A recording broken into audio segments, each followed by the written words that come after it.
जय सिया राम, वंदे मातरम, हर हर महादेव। उम्मीद करता हूँ सभी लोग बेहतर होंगे, स्वस्थ होंगे, प्राकृतिक चीज़ों का भरपूर उपयोग कर रहे होंगे, प्रकृति कृपा भरपूर रूप से प्राप्त कर रहे होंगे। आज हम आपको वस्त्र के बारे में कुछ जानकारियाँ देते हैं कि कैसे हमारे शरीर में प्राण ऊर्जा को बढ़ाने में ये सहायक है और कैसे हम गलत प्रकार के वस्त्रों मतलब गलत प्रकार के जो फैब्रिक्स हैं उनके उपयोग से हम भिन्न भिन्न बीमारियों की चपेट में आ जाते हैं। जो हम ब्रीदिंग करते हैं, जो हम श्वास की क्रिया करते हैं, तो वो श्वास की क्रिया केवल 2 से 3% ही हम नाक द्वारा संपन्न कर पाते हैं, क्योंकि हम लोग अनुलोम विलोम या श्वास की बाकी मुद्राएं तो अनुपालन करते नहीं हैं। तो इसलिए ब्रीदिंग की जो लगभग 3 से 4% रिक्वायरमेंट ही हम फुलफ़िल कर पाते हैं, जो नाक से हम श्वास लेते हैं। बाकी काफ़ी हद तक हमारी पूरी त्वचा सांस लेती रहती है। हर रोम छिद्रों से श्वसन की क्रिया जो है संपूर्ण होती है और हमारे शरीर में जो ऑक्सीजन और डिटॉक्सिफिकेशन इस तरह की जो प्रक्रियाएं हैं वो संपादित हो पाती हैं।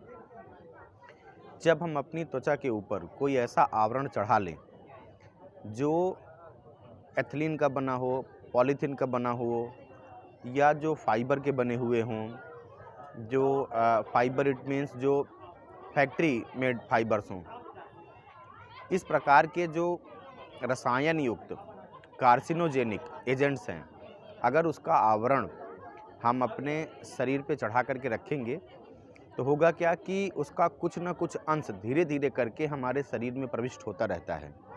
जिससे हमारे कोशिकाओं की प्राण ऊर्जा में निरंतर कमी आती रहती है और हमारा इम्यून सिस्टम, विशेष करके त्वचा में जो डेंड्रिटिक सेल्स होते हैं जिनके ऊपर लगभग 90% इम्यूनोलॉजिकल सिस्टम को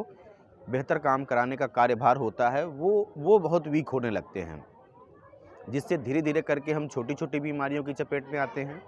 और धीरे धीरे करके वो छोटी छोटी बीमारियां बड़े बीमारियों का रूप धारण कर लेती हैं। जब हम खादी का मतलब किसी व्यक्ति विशेष से नहीं है, खादी का मतलब सम्यक चिंतन से है, सम्यक पहनावे से है, जो हमारे नाड़ियों में, जो हमारे ऑर्गन के लिए, जो हमारे स्वास्थ्य में एक अमूलचूल समन्वय स्थापित करता है, जिससे हमारा पित्त बैलेंस होता है,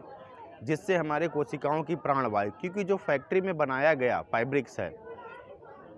उसको, चूँकि वो मिट्टी से तो आया नहीं है, उसको रासायनिक प्रक्रियाओं द्वारा बनाया गया है।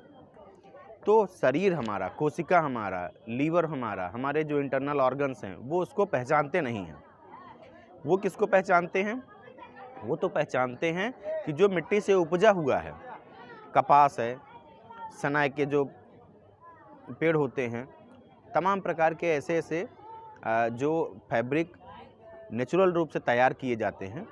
वो हमारे श्वास की क्रिया में, हमारे इम्यून सिस्टम को बिल्डअप करने की प्रक्रिया में, बॉडी के डिटॉक्सिफिकेशन की प्रक्रिया में,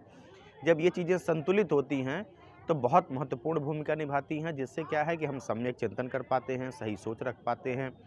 सही जीवन व्यतीत कर पाते हैं, संतुलित रूप से हर कार्य में, समाज के कार्य में, राष्ट्र के कार्य में